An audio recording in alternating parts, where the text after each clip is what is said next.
Good afternoon, esteemed judges, ladies and gentlemen, and fellow competitors. A couple of days ago, I was sitting in my living room having a conversation with my 9-year-old brother. I was telling him, once I'm in the 12th grade, I was thinking of wearing a niqab, which is a head covering that covers your entire face except for your eyes. When I told him this, he said, "No, don't do that. People will call you a terrorist." I was taken aback by his reaction, and when I asked why he felt that way, he said, "Well, that's just how it is. That's just how it is." So I ask you now, what do you see when you look at me? A young woman of faith, a sister, a friend, or an oppressed, brainwashed potential terrorist, an airport security delay, someone who threatens your family with my beliefs? It's all a matter of perspective.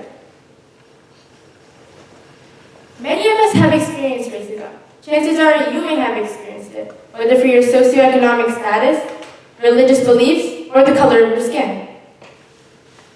And we've all been in situations where we've seen something wrong and have stayed silent.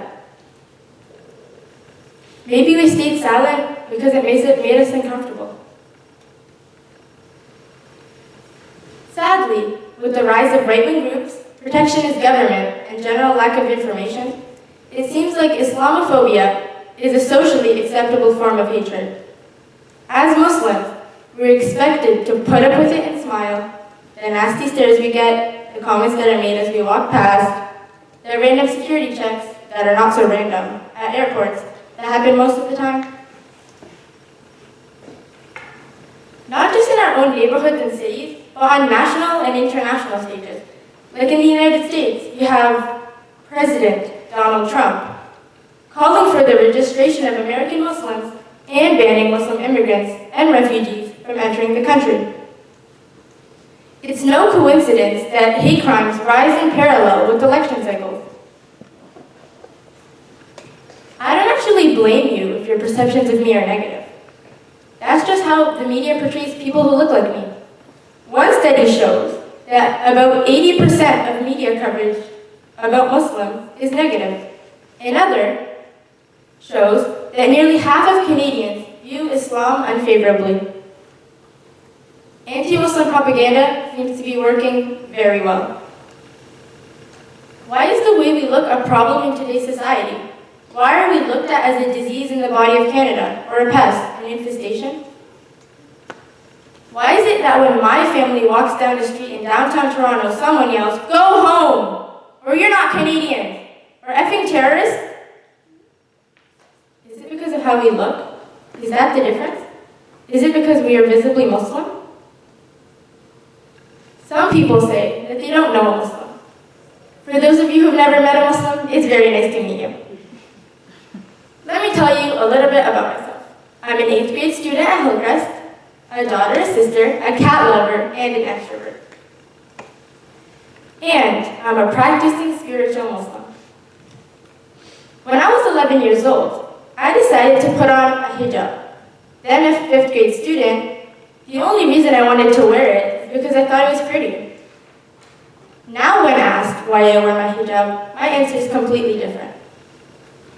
I have many reasons why I wear my hijab. Most of them are concerns we all share in this new day and age. For example, my hijab places focus on my intellect, not on how I look. It places focus on what I can do, not what somebody tells me to. Another thing my hijab does is liberates me from the stress and strains of society. It doesn't make me feel like I have to chase the unrealistic standards of beauty. It teaches me that I'm beautiful and amazing in my own way, and that no matter what anyone else says or does to me, I'm strong and bold enough to stand up for myself and what I believe in. And of course, it keeps me amazingly warm during Canadian winters. I do not consider my decision oppressive, but liberating.